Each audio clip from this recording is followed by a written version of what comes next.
spent the last couple of hours with the King family, Martin Luther King III, his wife Andrea King, and Yolanda, Dr. King's granddaughter, and the Reverend Dr. Bernice King, as well as leaders of civil rights organizations, talking with the President and Vice President. 60 years ago today was the March on Washington. Saturday, tens of thousands marched and stood for today's issues as they stood 60 years ago. As we were marching, there was a hate crime committed in Jacksonville. And when we got to the end of the march and heard about it, that's why we were marching. 60 years ago, 2.5 weeks after that march, there was the bombing of the 16th Street Baptist Church. We are having eerie memory that as much hope as we represent, there's always going to be those that will keep hate alive. We said to the President that we, along with many of our civil rights organizations, Anti-Defamation League, Jonathan, who is here with us, National Urban League, National Action Network, all of us put together a hate crime summit here at the White House. It's time for number 2, and we want to do it in Jacksonville, Florida. We told the President we want to go to Jacksonville with a hate summit as the second one. We told the President that we want to deal with those businesses that made all of these commitments after George Floyd and did not keep those commitments in terms of diversity of employment, in terms of contracts, and in terms of their diversity. We told the President that there must be done more about the curriculum of nonviolence. It was an open and very candid meeting, but we leave here determined to continue to stand together across racial lines and generations and try and make this country move forward as they stood out on the mall 60 years ago today and stood for a dream. That dream cannot be deferred by our inaction. Before I bring the leaders on, I'd like to hear from Martin Luther King III and Reverend Dr. Bernice King.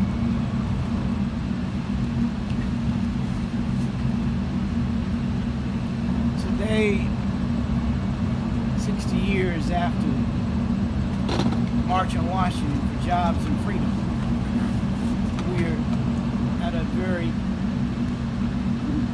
challenging and difficult time. Our father and many others stood up in 1963, but Dad shared the dream of freedom, justice, and equality for all humankind. After the leadership of the march in 63 took place, they came to the White House. Today, 60 years later, we came to the White House. The fact of the matter is, and Rev already shared many of the issues that were enumerated and discussed, we realized that over 175,000 people gathered on Saturday.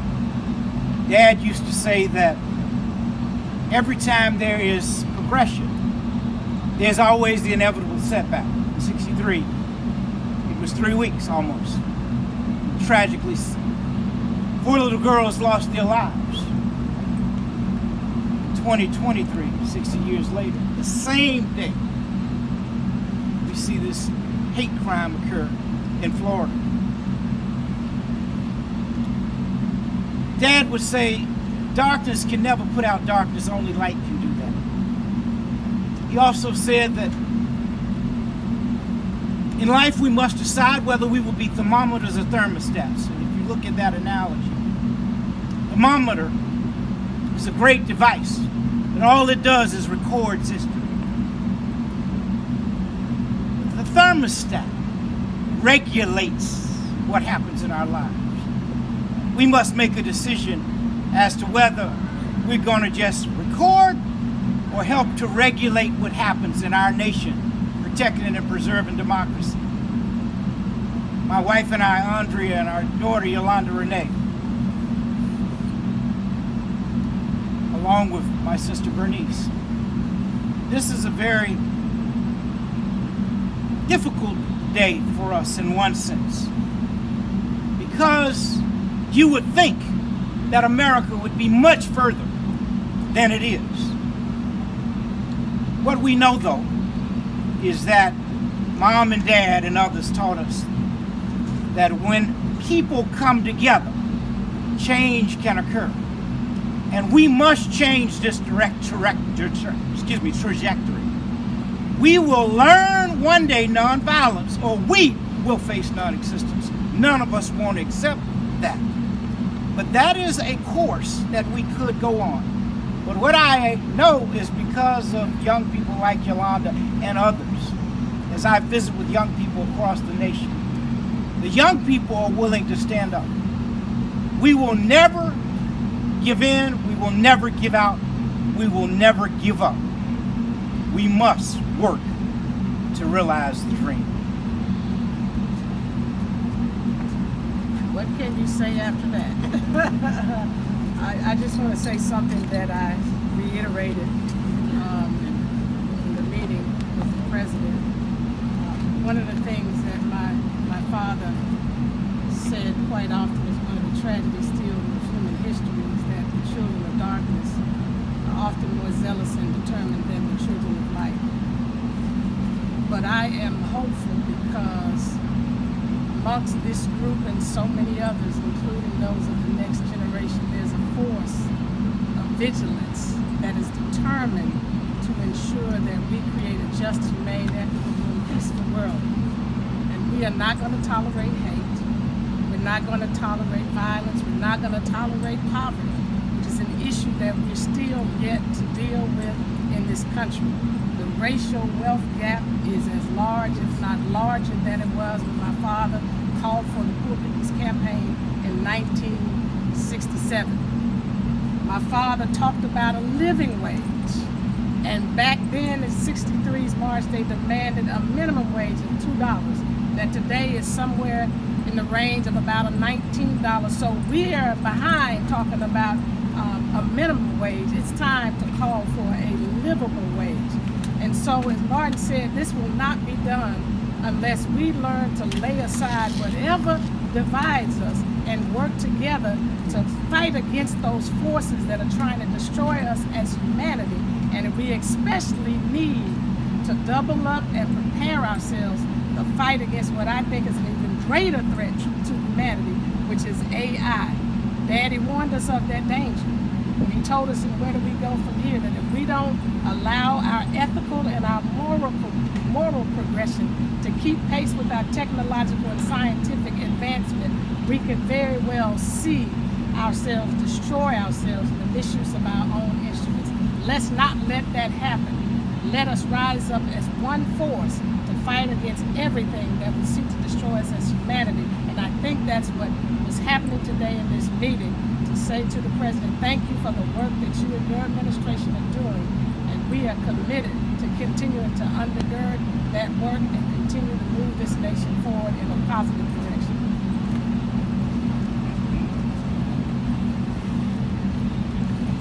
Jonathan Greenblatt of the Anti-Defamation League.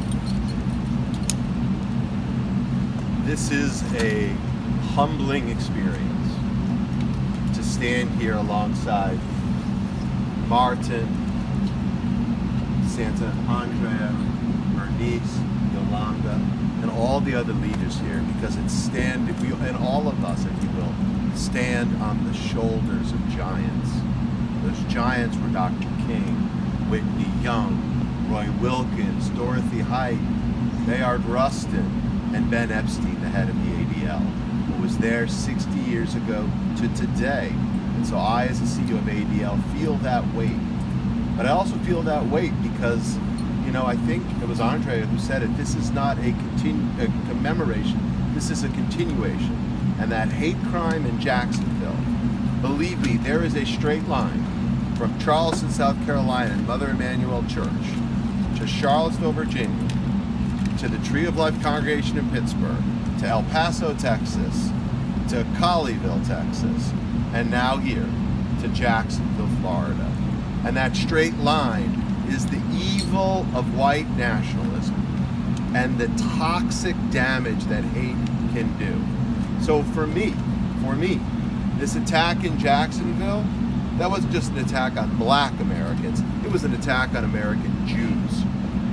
It was an attack on all of us, and we need to see it that way. Whether they are white nationalists, or vicious xenophobes, or hardened anti-Semites, poisonous anti-Zionists, or these ugly racists who push these fictions and these lies, dehumanizing and demonizing people because of how they look or where they pray or who they love. There should be no space, no tolerance. So I think our hearts go out not just to the people of Jacksonville, and they do, and we mourn for the losses. May their memories always be a blessing. But we also need now to be accountable to Yolanda and the next generation, which is what is the action we will take. As the Reb said, we're calling for United We Stand Summit in Jacksonville to go right there and lay this out. And I will say, to build on something that Bernice said, the mechanism and the weapon so often of evil today is social media and technology. For too long, these companies have been unaccountable. It is not censorship to say you should not be able to spread lies and to demean and to threaten people online. And generative AI is going to take this to the next level. So it is long overdue for the companies, and that's how this young man was radicalized in Jacksonville, like so many before. Now is the time to get engaged, to stop this evil from spreading any further before it does more damage to our body politic. The last thing I'll just say is, here on behalf of the Jewish community, I can't thank the Biden administration enough for the national strategy to counter anti-Semitism they released in May, a first of its kind. But as my friend Damon said earlier today, Damon Hewitt, the Lawyers Committee, we need a whole of society strategy to fight the evil of domestic extremism and hate. And I hope the administration will continue its work, and that business and Congress, religious leaders, civil society will join them in this fight against hate, because I believe it really is the fight of our lives. Thank you. National Council of Negro Women, Reverend Sharon. To all that are here today, I'm a mother of a 9-year-old son. Today is his first day of school, and he shared with me today, "Mommy, I'm scared. Are they going to shoot us because we're black?" And I hope that the press hears the cries of young people. As a black mother, as someone who's standing here representing the heart of Dr. Dorothy Irene Height, she was there orchestrating the march with many of my colleagues' predecessors. Many of us know that the role of women and mothers in this moment is to continue to speak truth to power. That looks like engaging the faith community. I am an ordained minister. Reverend Sharpton and I have talked about this with our colleagues and our interfaith colleagues. We understand that the road to healing starts with our understanding of what is greater than all of us. That's a divine commitment to addressing white supremacy through healing, through alignment, through the opportunity to advance justice. Most importantly, it's about my 9-year-old son. I intend to leave an America to him that will never look at his chocolate skin as a threat, but as a champion for this country. And I close in the heart of Dr. Height saying, she'd be proud to see us standing in the rain united. She'd be proud to see us, men and women, different creeds, different geographies, different backgrounds, united around these issues. And she would call for us to get out the vote. We're nonpartisan, but we are factual about what we're seeing in this country. And we are seeing a disconnect between understanding what it means to be human and inhumane. And I hope that the press shares this story, that humanity is going to win this fight. Drum Major Institute, Andrea Waters King.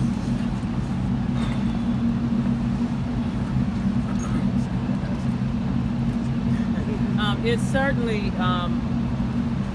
was a hard day on Saturday. We started with over 200,000, almost 200,000 people coming together of all hues, all faiths, all different ways of life. And we ended the day with one of the worst things that we could see within our nation.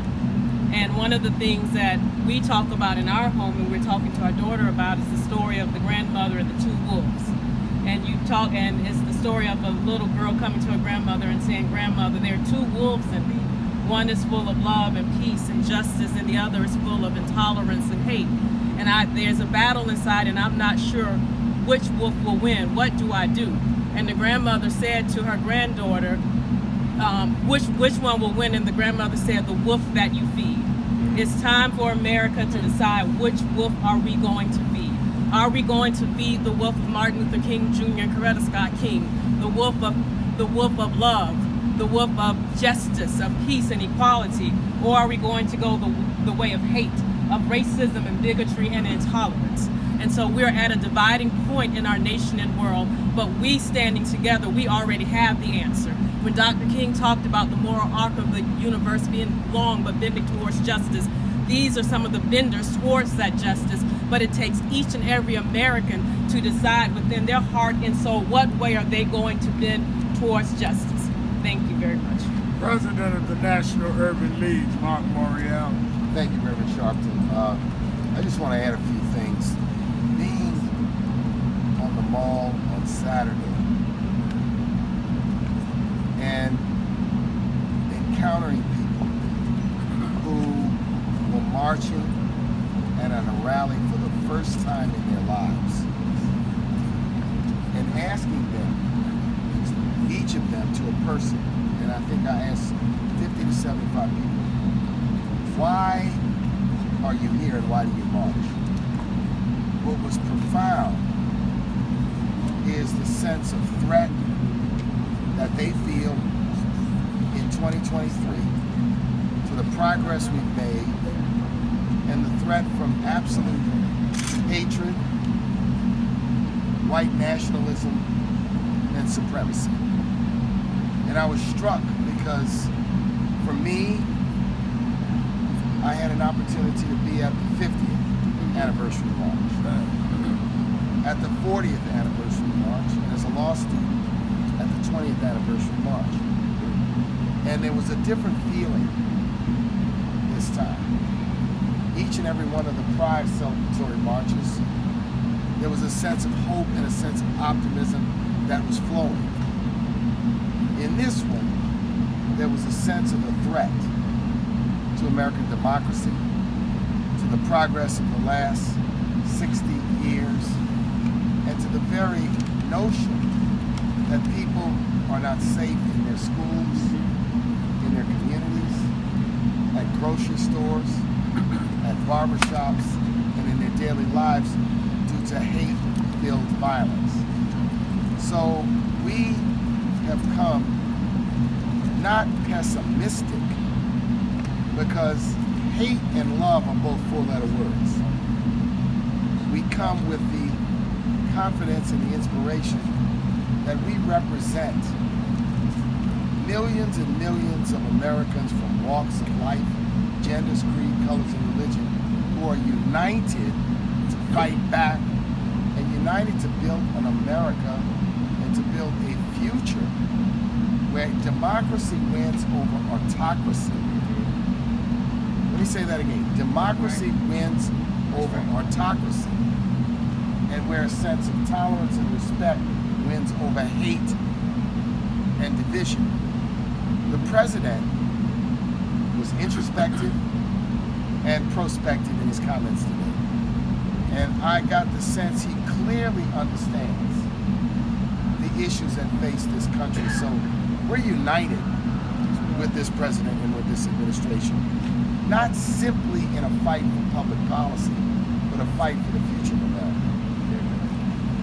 From the NAACP Legal Defense Fund, Janae Nelson.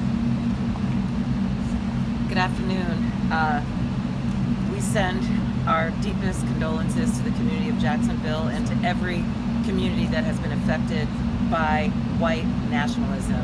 And that is every single community in this country. This is not a black issue. This is an everyone issue. White nationalism is the greatest security threat to this country. And we are fortunate to have a president and a vice president who recognize it as such. And we have implored them to act as robustly as possible to continue their commitment to recognizing that we are all under siege. We are all diminished by white supremacist hate and violence. It is a scourge on this country.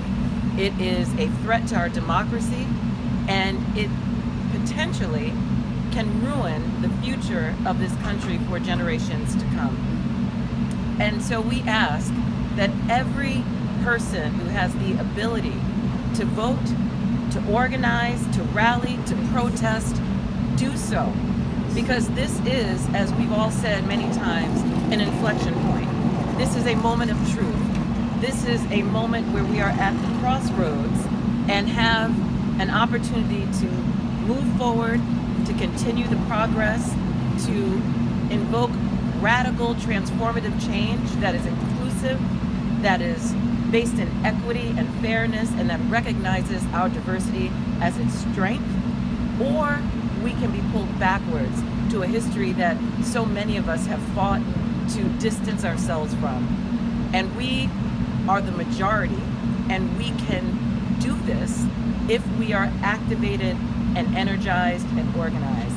And I'm proud to stand with the other leaders here today who are working toward that mission, and we call on every person in this country to join us. The president of the Black Women's Roundtable, Melanie Campbell, who also was a co-convener of the march and happens to be from Florida, and spoke as a floridian to the president. Thank you, Reverend Sharpton. Yes, I'm a native of Florida, Mims, Florida, to be exact. A lot of relatives in Jacksonville, in that area. The one thing that we encourage the president to do, and the people that I know on the ground, looking for him to show up at the appropriate time, especially with the family having much to have to say about that. And his presence will be very much needed and supported. The other thing, we had an opportunity to thank the president for all he's done for lifting up Black women's mission. Not just as a vice president that we have, but also the judicial appointments that have been made. And also understanding as Black women that there is also an attack on Black women. As we rise, there's also this attack. And so it was a great opportunity to thank him for keeping his promises. And I concur with all of my colleagues that this election is critical and vital to which direction this country will move, forward or backwards. And so Saturday, you saw, if you looked out there, what America really looks like. We are a melting pot. That's right. And when you think about our young sister Yolanda and her generation, we all have to make sure they have a future that is worthy of all that they have, so they can live out their dreams. And so we're all here united together. We're here with labor. We're here with civil rights and social justice leaders. And then we will continue to fight. And we will win. That's right. Justice will win. Just like 60 years ago, labor was the backbone of the march. Labor was a backbone for the march on Saturday. Fred Redmond, the Secretary-Treasurer of the AFL-CIO, who not only spoke Saturday, they put a lot of their power and muscle behind the tens of thousands that marched Saturday and have been in the trenches with us. He didn't want to say nothing, but we insist because labor's been with us. Well, thank you, Rev, and it is an honor for me to stand here representing the 60 unions and the 14.5 million members of the AFL-CIO. And I'm here to recommit and to clarify and to make sure that people understand the historic relationship between civil rights and between labor rights, between the labor movement and the civil rights movement. Dr. King once said at AFL-CIO convention in 1961 that the two strongest forces for social and economic justice is the labor movement and the civil rights movement. And we're committed to go to Florida with United We Stand to be full partners in that demonstration of unity that's going to take place in Florida. And Florida is the state where our school teachers are being attacked. They're tearing up, throwing away school books. Public sector workers is on attack, and we got a community that's in peril and in pain. So the labor movement is proud to stand with the King family, to stand with Reverend Sharpton and these leaders that's here today, because this is where organized labor is supposed to be. Because these are our partners, we all together in this movement, and we just want to say that this isn't your grandfather's labor movement. This is a labor movement where we put social and economic justice front of everything that we do. Thank you. As we did the hate summit here at the White House and now actually do it in Jacksonville, one of the co-conveners and real partners was one of the outstanding Asian American leaders in our country who was with us for our whole meeting today, John Yang. Thank you very much. It's an honor to be here with the Kings, Reverend Sharpton, and all these wonderful groups. As Asian Americans, we know that we would not have had our civil rights here in the United States but for the work of all of these groups. Back in 1963, when the first march happened, we were only 0.5% of this population. Now we're about 7% of this population. And so we know it is our responsibility to carry on, to continue the march, to continue to march towards justice. We know that all of us share the same pain, share the same tragedy over the last several years. Whether it is Charleston, whether it is El Paso, whether it is Tree of Life, and for the Asian American community, it's Atlanta, Georgia, Indianapolis, Indiana. And so as we stand here, as we meet with the White House, we really appreciate the President and the Vice President and their moral clarity in recognizing this moment, this inflection point, as President Biden said, that we are in. And like the other organizations, we stand to reunite with the United We Stand Summit in Florida to continue that discussion. One of the last things that we have to recognize that the only way to fight hate is with love. And we come together in love to express the optimism of this country, to express that we know that there is a light. But love is also a verb. It requires active participation by all of us. That active participation requires voting. That active participation requires organizing. That active participation requires all of us to speak out. So I would ask all of us to continue to express that love through all of these actions, and through that we will achieve that justice that we seek. The outstanding leadership in the Latino community, Unidos, Sister Perez. Hi, I'm Sonia Perez, Chief Operating Officer at Unidos US. It is truly a privilege to be standing with all of these civil rights leaders and on this truly historic moment. Unidos US was born 55 years ago, so in the civil rights movement for Latinos across the country, it is very, very powerful to be part and I feel very proud and privileged to be part of this conversation. But this is about our future, it's about our democracy, it's about the kind of society we want to create, the kind of society we're creating with tolerance, with optimism, and certainly standing on people like Yolanda, who give us the example of what's possible. So I'm here to say that we stand in solidarity, that we are here to recommit to the principles of the moral clarity we heard about, the principles of tolerance, and certainly to strengthen the kind of democracy we know is possible by all of our participation. So once again, Latinos stand here as Americans and with our communities in solidarity to denounce hate and to promote the kind of society that we truly can create by the ideals of this country. And the head of the Lawyers Committee for Civil Rights, who has been a real partner with us in this journey and in this struggle, Damon Youth. Thank you, Reverend Sharpton, to the King family, Jonathan ADL, and to President Biden and Vice President Harris. We thank them for their commitment and standing with us. At the Lawyers Committee, we have sued the Oath Keepers, the Proud Boys, Patriot Front, all of these neo-white supremacist hate groups that spread the ideology that inspires people to kill us and attack us. And people ask us, if you file lawsuits, well, why do you march? Why do you do this? And we do it because we know we have to stand together. We do it because we refuse to allow black pain, brown pain, Asian pain, Jewish pain, and bloodshed to be normalized. Because even though it may feel familiar to us, it is not normal. It is not okay. We're here to say 60 years ago, when the march happened, the original march, and the Lawyers Committee was founded, we had a vision. And we now have a vision today, a vision of a future that is free of that pain. A future where we can be safe, healthy, where we can learn our own history, along with the ABCs and 1, 2, 3s, a future that we deserve. And that's what we're standing for. And that's what we're calling upon President Biden and Vice President Harris to continue doing and amplify their own efforts, to bring together not just the whole of government, but as Jonathan said earlier, the whole of society to be part of this mission, because there are no sides to choose. There's only one side. It is the side of righteousness and the side of justice, and that is why we stand together.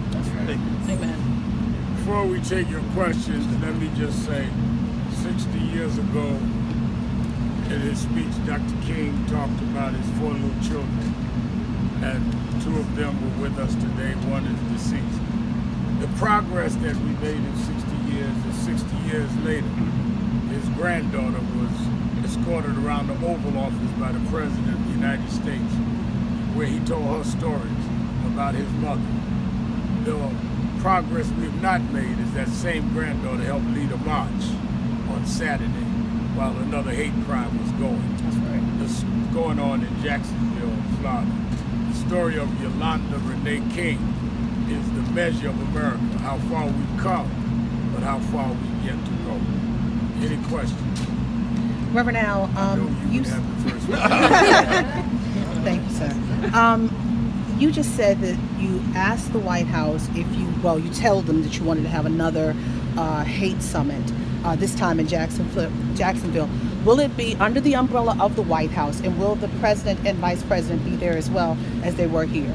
We started the hate summit with the organizations that are here. The White House didn't sponsor it. The White House hosted it upon our request. And we informed them, as the leaders of the summit that happened here, that we were going to have the summit and we were going to invite them. We certainly will meet with the people in Jacksonville. All of us have affiliates there, and work out how that will happen. But they've already been put on notice that we're announcing it, we're going, and we're inviting. And lastly, but it will not be sponsored by the White House. The White House was our location. They were not our sponsor. are they coming? Do you think We so? don't have a date yet. We hope they will be there. And lastly, under this cloud of the political rhetoric, to include most recently as Reverend Dr. Siobhan Arlene Bradley just said about black women being attacked. We just heard Vivek, I can't say his last name right now, Ramaswamy, yes, just attacked,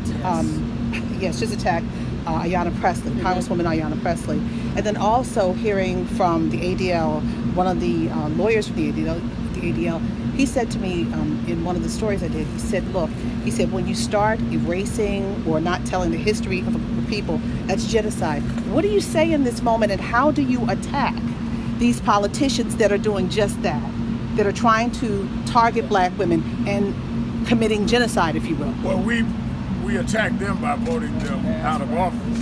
But what is more concerning, and we talked about this in Lynn, is how you take the guns out of the hands of haters. So Ramaswamy is talking. You can vote against him. But what about those that have these AR-15s writing swastika on them and that are writing manifestos against blacks? That's what we talk to the White House about. And I think all of us support Ayanna Pressley to act like she is in any way like the KKK, who hung and killed us, and not address the lynching that happened in Jacksonville. Ramaswamy needs to find out what KKK were. They were not members of Congress. They were people with hoods on and lynching people. And maybe he should attend, not as a participant, but as a guest, the hate summit, to know what hate really is. Why do you think I'm sorry, these two, if they racism is can, so I'm sorry, if these two defined can by address my questions, please. Yeah, I do want to address the attack on black women in this moment and the context of what you're sharing. I think one of the things that we find is that when there's progress, there's always attacks. When there's progress and there are attacks, that means we're getting closer to the answer. And the answer is, how do we continue to create political power for those that have been marginalized for centuries? And I think at the end of the day, we are seeing that this united front is showing you how we're going to respond. We don't have to attack. We have to show up. Our attack is in our voting. It's in our political leadership. It's in our business ownership. It's in us expanding our opportunities. And so there's not a sector that you won't see people of color, people who have been marginalized, women, those who have been poor whites. I mean, this is the conversation about everybody. And don't think that your issue is not on this table. When you see this unity, that means every American's issue is at the table. So I did want to offer that in context. Look, I would just say, a few things. So number one, white nationalism is a global threat, and it is the single most consequential, dangerous, explosive threat to the homeland right now. That's not my opinion. That's what the FBI tells us. That's what the data shows us. If you look over the last decade at extremist-related murders, April, 75% were committed by white supremacists. And by the way, 75% were committed with firearms, with guns of different caliber. So the intersection is there, and it is undeniable. Congresswoman Presley, look, I might not agree with her on every policy. We all might not agree with each other on every policy. But to slander her as KKK is deplorable. It is really toxic and terrible. And I would hope that the candidate would walk that back. Because again, the KKK murdered people, killed them, tore them out of their homes, and hung them from trees, burned crosses in their lawns. They killed Schwerner, Cheney, and Goodman, and so many more. So to compare the congressman to that is just so deplorable and problematic. I just want to add to that. Black women save this democracy. Excuse me. Black women save this democracy. We are not going to be intimidated. We're going to use the power of our leadership and our vote. And for those who come in for us, we're ready for you, right? And we will do whatever we have to do to make sure our families and our communities turn out to vote. And we will vote you out in 2024. Bank on it. Why do you think racism is so often defined by partisan politics? I think because some parties choose to side or be too silent, which is also the side with the racists. When you have a guy that is the titular head of your party saying there's some that are all right people on both sides in Charlottesville, some very fine people, and the party elects him president and make him the titular head, that's what makes it a partisan issue. When I was growing up, we had Republicans like Everett Dirksen and Jacob Javits that helped get the Civil Rights Bill passed. We don't see those Republicans anymore. So it's not a natural or partisan issue. It is which party of today has chosen sides. And some of them we thought were smarter than that. She mentioned Ramaswamy. I thought he was a smart guy till he said he believed that Donald Trump was 6'3" and 215 pounds. Yeah, but look, there should be nothing political in calling out prejudice. That's and right. We should push back on partisan people, say that it's, at the march, Mayor Holt came out from Oklahoma City, a Republican. And we had other people on that dais. So we didn't say to them, how do you vote before you can march? We said, what do you value?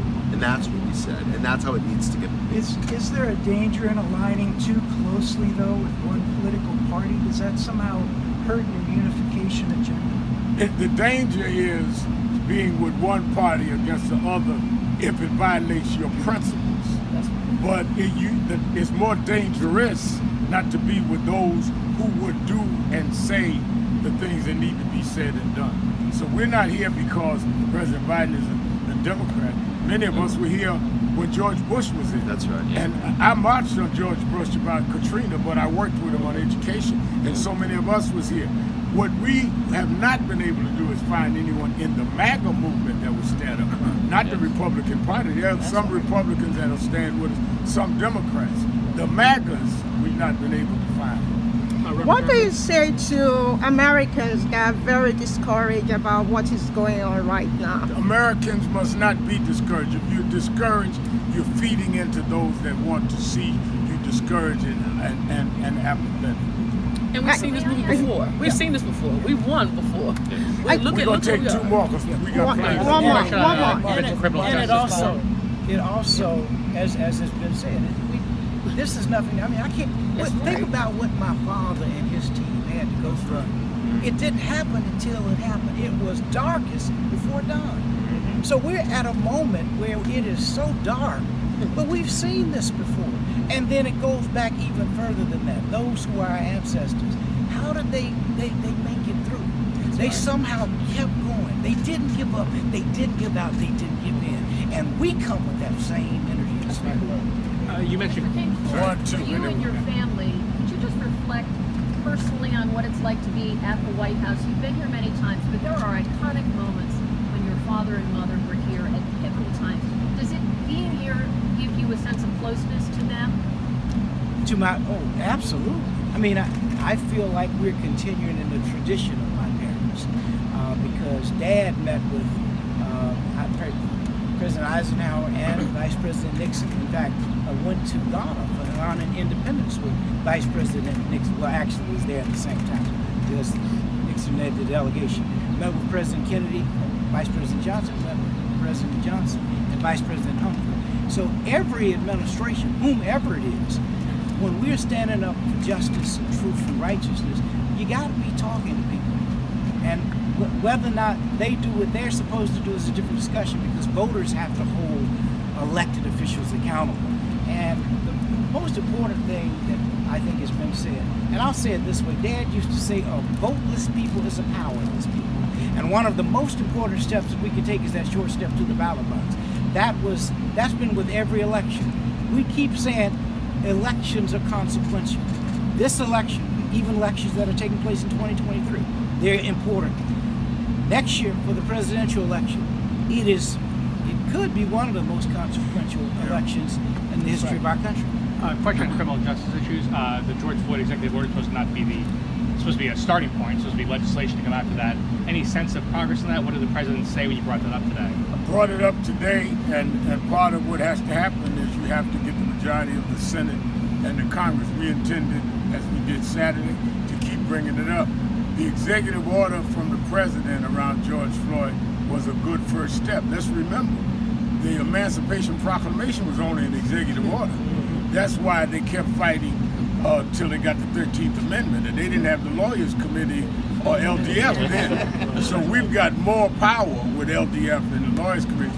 We will not stop, but we're glad we have the executive order, but it's not the end of the road, it's the beginning of it. Thank you very much.